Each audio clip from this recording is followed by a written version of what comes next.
Genèse chapitre 13, verset 18. Abraham dressa ses tentes et alla habiter près du chêne de Mamré, qui est près d'Hébron, et là il bâtit un autel à l'Éternel. Genèse chapitre 13, verset 18, décrit un moment de la vie d'Abraham, l'un des personnages principaux de l'Ancien Testament et l'un des patriarches d'Israël. Voici quelques considérations pour mieux comprendre le sens de ce verset.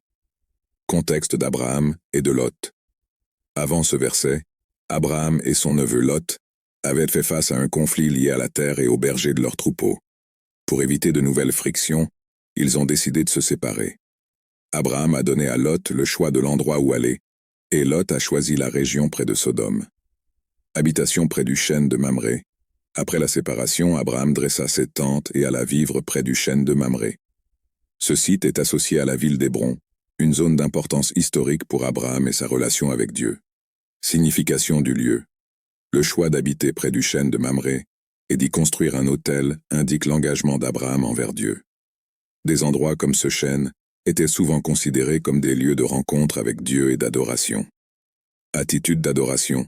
Abraham, en dressant un autel au Seigneur, démontrait sa dévotion et son appréciation envers Dieu pour ses conseils et ses soins.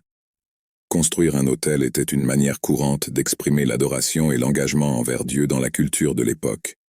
Continuité de la relation avec Dieu. Ce verset reflète le voyage continu d'Abraham dans sa relation avec Dieu.